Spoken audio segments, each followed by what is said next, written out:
Hello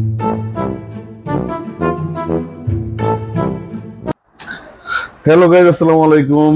সবাই কেমন আছেন? আশা করি সবাই ভালো আছেন। আমাদের রমজানও চলে যাচ্ছে, প্রায় রহমতের 10 দিন, বরকতেরও 10 দিন চলে যাচ্ছে। তো আমরা গত ভিডিওতে বলছিলাম যে স্মার্ট কেয়ার ব্যাকটেরিয়া মিক্সচারের ব্যাপারে কথা বলছিলাম, এবং আরেকটা ভিডিও ছিল স্মার্ট কেয়ার 2K, যেটা আপনার বাথরুমের ওয়াল অথবা আউটসাইডে রং করা যায় না এরকম ওয়াল, এগুলোকে আপনার ওয়াটারপ্রুফ করার জন্য যে ব্যবহার করা হয় স্মার্ট কেয়ার ডেমলক 2K। তাছাড়া আপনার অন্যান্য কোম্পানির যে যখন পিডিলাইটের আছে, পিডিফিন, বার্গারেরও আছে, সব কোম্পানি নিয়ে আসছে এগুলা। তো এইগুলো দিয়ে কাজ করার পরে মোটামুটি একটু দীর্ঘমেয়াদী একটা টাইম দেওয়া যায় যে আপনার অনেকদিন লং লাস্টিং হবে, কোনো প্রবলেম হবে না বা ওয়াটারপ্রুফ হবে।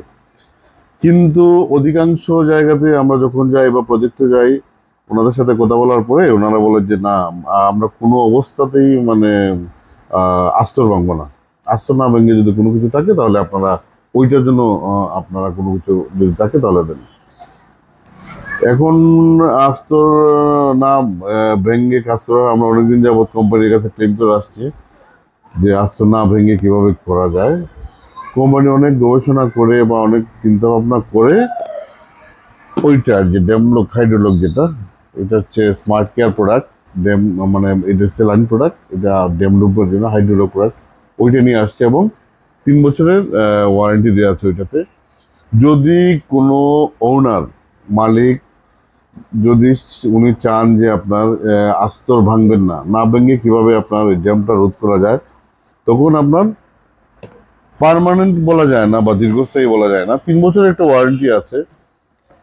তখন আপনার সাময়িক যে একটা সমাধান, এই সাময়িক সমাধান হচ্ছে আপনার এশিয়ান পেইন্টের হচ্ছে হাইড্রোলক। ভালো করে ওয়ালটাকে আপনার বয়সের রংটা তুলতে হবে, রং তোলার পরে যখন আস্তর বের হবে, আস্তরের মধ্যে ওইটা 2 কোট মারতে হবে। 2 কোট মারার পর আপনি উপরে পুটিং করে আপনার টপকুট করে ফেলতে পারবেন, কোনো সমস্যা নেই। এখন অনেক অনেক পার্টি আবার চায় যে আমার সামনে বিয়ের অনুষ্ঠান আছে বা অন্যান্য অনুষ্ঠান থাকে, তখন তাদের জন্য ইজি সমাধান হচ্ছে আপনার ওই হাইড্রোলক, ওইটা দিয়ে আপনার আপাতত কাজ সারতে পারবেন। ধন্যবাদ সবাইকে। পরবর্তী ভিডিওর জন্য অপেক্ষা করুন, আমাদের ভিডিও আসতে থাকবে। সবাই ভালো থাকবেন। আসসালামু আলাইকুম।